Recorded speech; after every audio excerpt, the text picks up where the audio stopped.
Hi guys, Rene here and welcome to the workshop.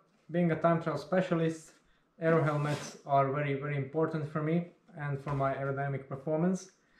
I've done a lot of aero testing in the last couple of years and I have settled on the POC Mistral,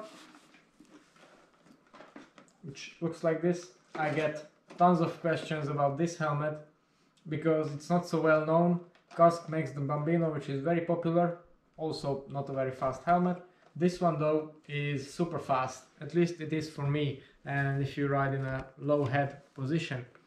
And that's because it was primarily designed to be used on the track in pursuit disciplines. However, despite the fact that it's designed for aggressive positions, it's shaped quite traditionally if you look at other aero helmets.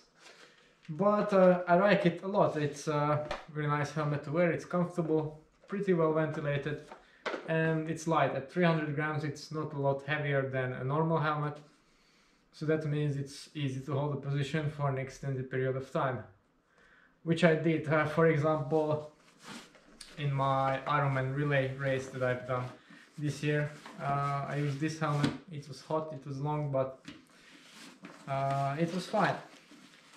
But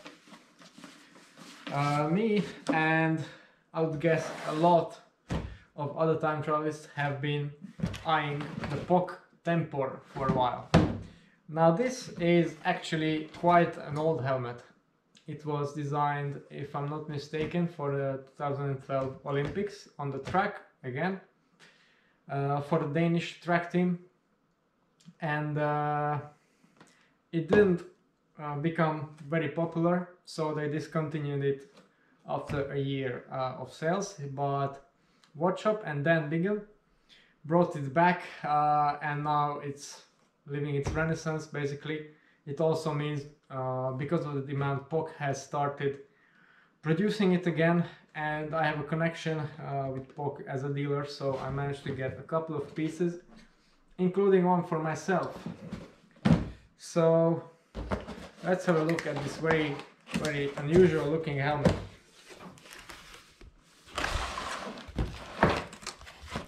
This is what you get in the box. First you get a bunch of very weird looking things, which I'm going to talk about in a moment.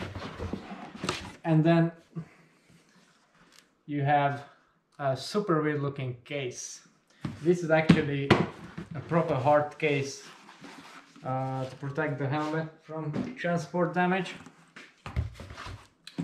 Let's pick this up a little bit.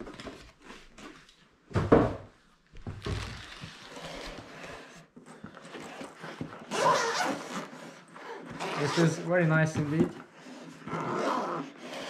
Things I missed with the POC. And here it is. If you look at it, it is unlike anything else you've ever seen that pretends to be a helmet, really. It's been designed solely in CFD. That's the reason for the wacky form. The reason for this design is, if you imagine a rider in a head down position, this is where his back would come, and more importantly, and the unique aspect of this helmet is the width. Now the Met Drone, for example, is quite a wide helmet, but it's nothing compared to this. This has actual scoops to cover your shoulders while you're in the tucked position, so it's supposed to be mega fast. And it really is if you are a flexible and strong enough rider to ride in this kind of position. So yeah. Some people ask me about this helmet, if it would be even faster, or the POC for that matter, if you covered these holes in the front. The answer to that is no. They have a purpose, and that is because if you imagine hitting the wind, this will be a high pressure buildup right here on the front of the helmet. If you've got the openings there, that can easily be removed, so the drag is reduced. Then another strange feature of this helmet is in fact the sizing. This is a medium, or so they say, and it is the only size available right now. But there's no need to despair, because the strange things I have shown you here are actually inner liners, and you have 3 different thicknesses which you can combine to suit your head. I would imagine if you need some fine tuning, you can also cut pieces of one and use them with the other, etc. You also have a removable bridge which you can insert in a lower position, and the interesting feature also is the retention system. It's not a traditional ratchet, but this little clip that you can just tighten. Then we also have a pair of lenses, a clear one and a tinted one, which is good because normally you only get one per helmet. So that's a nice feature, and they are secured by this industrial velcro, which is an interesting solution. Not a quick one, so probably not for the triathletes out there, because it takes a while to put on, but it's very secure. So now I'm going to try the different inserts to suit my head, and we'll have a look at my position with this helmet, because while it might look fast, but really I'm not going to change the Mistral until this is proven faster. So let's have a look.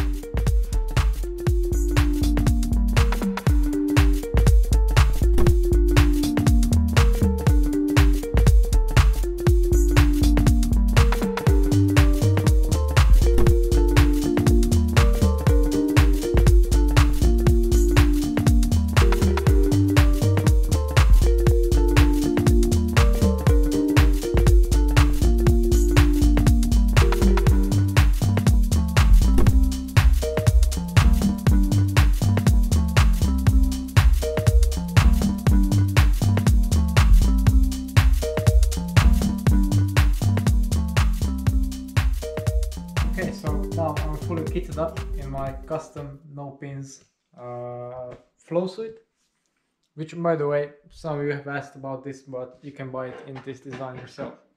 So the casque helmet, one I've been using for 2 years now. Let's see how it looks on the bike. Most of you will probably know this already from the pictures, but just to give you a comparison.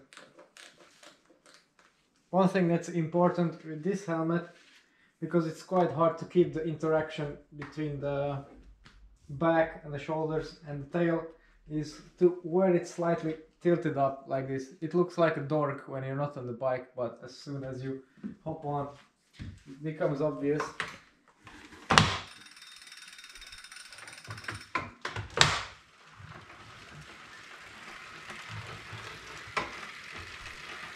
So this is how it looks in practice.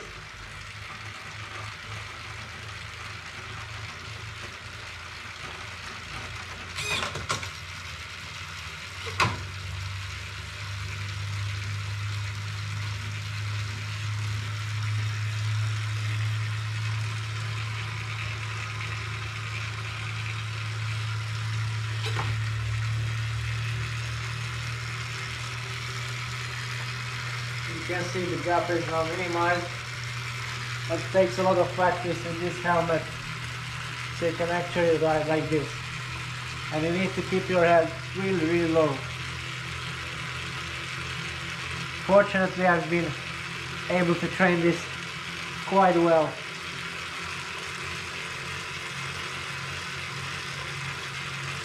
And some people think that it's hard, but it's harder in triathlon to do a position like this compared to time trial, but it's quite the opposite. And I can tell you from experience from doing a 4-hour time trial that it's easy because you're doing lower intensity, so it's easier to keep on the focus on the position in the in a normal time trial you go FTP or above, so it's harder to keep your head focused. So this was the cast. Let's go for the POC now.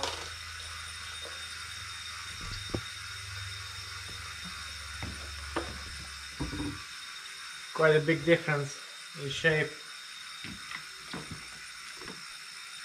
This one is quite a bit heavier too, but it doesn't really matter. It's more aerodynamic.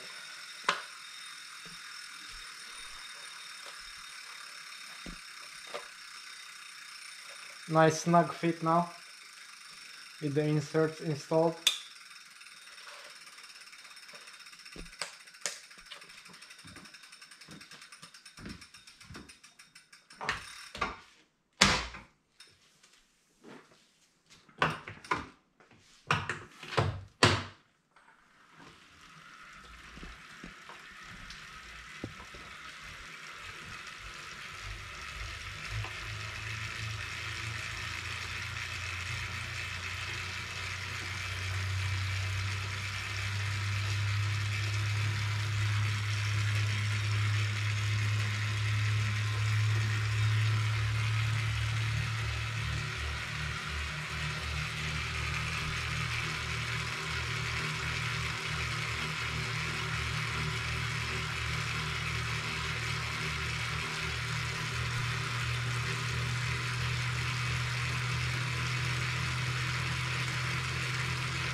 Okay, so this was a side-to-side comparison between the two.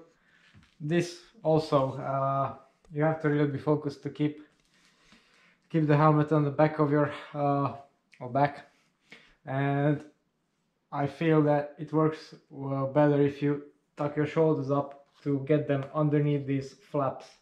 But we can't really say anything more until there's wind tunnel or velodrome testing, which I'm hoping to do in January or February. So yeah, that's all for now about the POC helmet. I hope you liked this feature and found it useful. If you want to know more about the equipment that I'll be using for next year, then stay tuned for later episodes. Thanks for watching and see you next time.